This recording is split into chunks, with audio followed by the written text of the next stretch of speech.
Sir, sino po sila, sir? Jing Unico. Okay. Boss Jing, anong auto itong dala natin, Boss Jing? Nissan Cipiro 2000 Elite. 2000. Ito, may inspire po ba, Boss Jing? Well, hindi siya VIP inspired. JDM lang tayo. JDM. Okay. Ano lang yung kaya natin at simple sa tingin. Diba? Well said. Okay, ito, honestly, ito unahan ko na, Boss Jing. Okay. Honestly, mga ka-auto, ang tagal ko nang minamatyagan tong taon to. Okay. At makilala sana, hopefully, no? At ito ang tinatawag siyang Master Tono, mga ka-auto. Ito si Master Tono, mga Master Tono P. So, I'm very thankful, Boss Jing, ha, napagbigyan mo mismo si Auto Culture pa dito sa inyong sasakyan. Okay. Boss Jing, syempre, very curious sa mga ka-auto muna natin. Paano ba kayo nahilig sa pagkukotse muna, Boss? Sige po. Well, ako naman, since 2010, nasa grupo na ako ng Centra Club Philippines. SCPH kung tawagin nila. Sarili kong sasakyan. Well, sariling kalikot. Una, tropa-tropa. And then later on, syempre, lagi nang yan ang kaharap mo, natutunan mo kung ano yung diferensya. Tinry mo sa sarili mo, sinira mo sarili mong kotse. Then, ikaw na rin mismo nakakita kung paano mo siya magagawa, kung paano mo siya magagawa ng paraan at kung ano yung solusyon. Kumbaga sa sarili mo, natuto kang mag-diagnose sa sarili mo. Hindi para subukan mo sa sasakyan ng iba. Kayo mismo, saksi, tama. Masira man siya, walang magagalit na ibang tao, walang sasamaan loob, sarili. Well said. Yan. Up natin ang Boss Jing. Boss Jing, syempre di sa Auto Culture, I'm sure you're familiar na dito. Check natin interior, exterior, saka engine bay. Okay lang, boss? Okay lang, no problem. Okay, so medyo hindi siya ganun kagandahan, pero kahit papano, na-maintain natin. Na-maintain. Yun ang importante dyan. Okay, Boss Jing, so tara, check natin. Medyo makalat lang, pasensya na kayo. Okay. So, tara.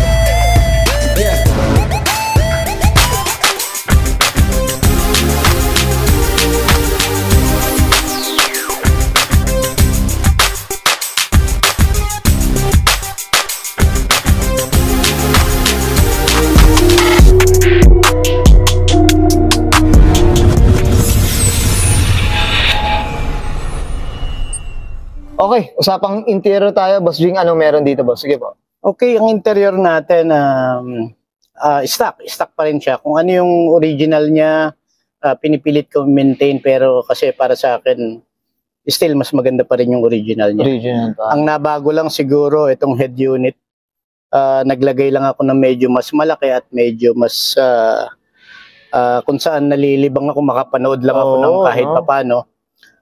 Pero, kung mapapansin nyo, lahat stock pa rin siya. Wala akong binago, wala akong dinagdag, wala akong tinanggal. Saka ito, boss, ito yung leather pa niya talaga. Ito pa rin yung original na leather niya. Okay. Ito, boss, ito elite siya. So talaga, ito napansin ko, may sunroof na siya, boss, no? Yeah, elite siya, may sunroof.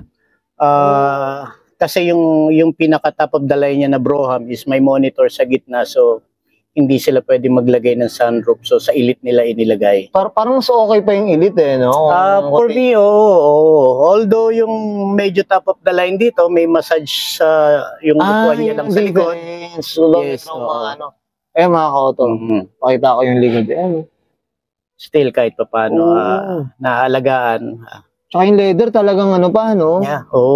Kalaban lang talaga natin dito yung init eh. Init lang din talaga. So, kailangan din natin talaga gumawa ng paraan kung paano natin mapiprevent na pumutok yung leather niya. Yung kalaban natin talaga. Okay. Ito, Boss Jing, ito regarding sa mga wood, panels na ito. Ito stock na to. Stock pa rin siya. Stock pa rin siya.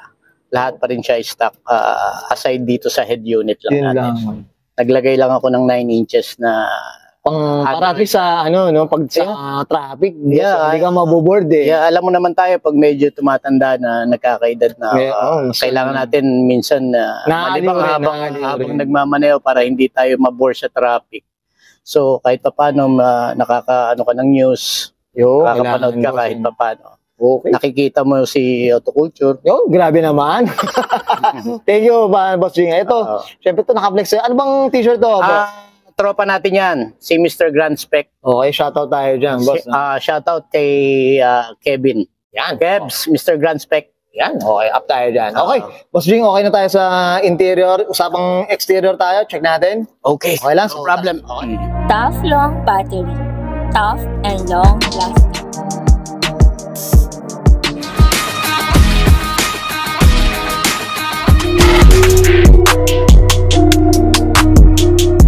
Bossing, usapang exterior tayo. Ano meron dito, boss? Sige po.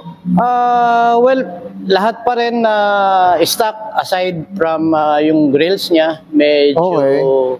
Ito napalitan na yung grills napalitan na mismo. yung grills niya. Ito pang ano ba? Anong... Thai-inspired na grills. Okay. So, aftermarket. Pero, Aftermarket na rin, no?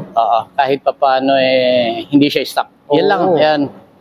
Pero headlight niya, stock pa rin. Fog lights niya. Pati yung mga gas-gas niya, stock pa rin yan. Talagang yun pa rin. Oo, yun. Yun pa rin yan. Ito, boss. Usapang mags. Mainit-init pa. Anong kwento, boss? Well, Shoutout na tayo kagad yan, syempre. shout out kay Melvin Mariano. Oh, na. Mayor, shout out sa'yo. Yan, siya. Boss Melvin, sa ano, yan. 370Z.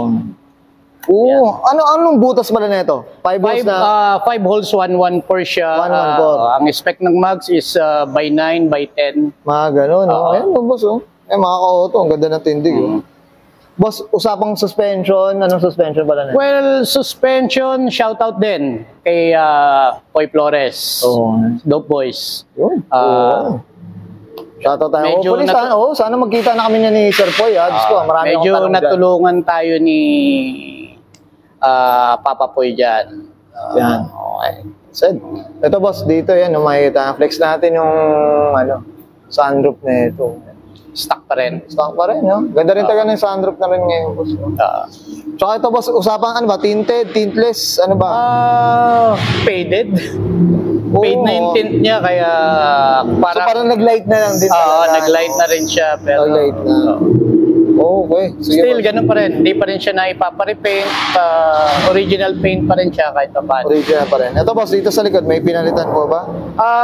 Ang pinalitan natin dyan, shoutout pa rin kay JD Muffler. Yan. JD Muffler, Joseph Dominguez. Yung ating pipe. Yan. By Joseph Dominguez pa rin siya. Yan, boss. Mga ka-auto. Shoutout tayo dyan. Okay. Boss Jing, okay na tayo dito sa labas. Usapang makina, check natin. Idea lang, boss. Usapang makina tayo, Boss Jing. Anong meron dito, boss? Sige. Makina natin, 2.5 liters V6 engine. Okay. Na-change engine na siya. Indicated naman siya sa papel so far. Then, lahat stocks. Stock pa rin siya lahat. Ang pinalitan lang natin yung filter natin. Aftermarket na air filter. Okay. Pero, Para medyo yung space niya medyo lumuwag-luwag. Boss Jing, ito, curious. Ano bang makina talaga nito, na stock nito? Ang stock nito is BQ20 2.0. 2.0. Yeah. Ito, change engine na siya. Siguro yung previous na may-ari medyo nagka-problema sa engine. So, ang naging solution nila is Palitan. change engine Change nila. engine. Okay. So, 2.5 siya ngayon. Ang laki na ng ano nito, displacement no? Grabe. Boss, ito, usapang ano tayo, maintenance, consumption. Boss, anong masasabi mo dito? Well, sa maintenance niya, ako na rin mismo. Sariling tono, sariling alaga na rin siya. Siguro sa pangilalim, humihingi ako ng tulong na medyo mas Specialista, no? mas specialista, Kasi masasabi ko na hindi naman lahat alam ko. Kumbaga kung ano lang yung nalalaman ko, kung saan lang ako, kung ano lang yung kaya ko, yun lang. Hindi ko na pangangahasan hawakan yung iba, lalo na hindi ko alam. No, mahirap na. Kumbaga, at least, yung doon na talaga sa may alam Ito, boss, regarding sa consumption ng gasolina, anong kwento dito? Well, ang consumption nito siguro nagsi 6 or 7 pa ako city driving. City driving. Then, kasi ang much bigger na displacement, mas matipid naman sa Long drive. long ride niya. So, ganon. Medyo okay naman siya sa mga long ride niya. Yun. Ito, boss Jing, personal question. Okay. Regarding sa Zafiro, syempre kahit ako isa to sa mga napagpilian din dapat. Okay. Pero boss, in terms na ano yung unang nasisira dito, boss? Para sa mga na gustong sumubok ng Zafiro, boss. Sige po. Sa Zafiro, ano ba setup ng sasakyan mo? Okay. Yun ang tanong eh. Ano ba setup ng sasakyan mo? Naka-lowered ka ba? O stock ang height mo? Kung sa stock ang height mo, usually sa makina yung mga sensors.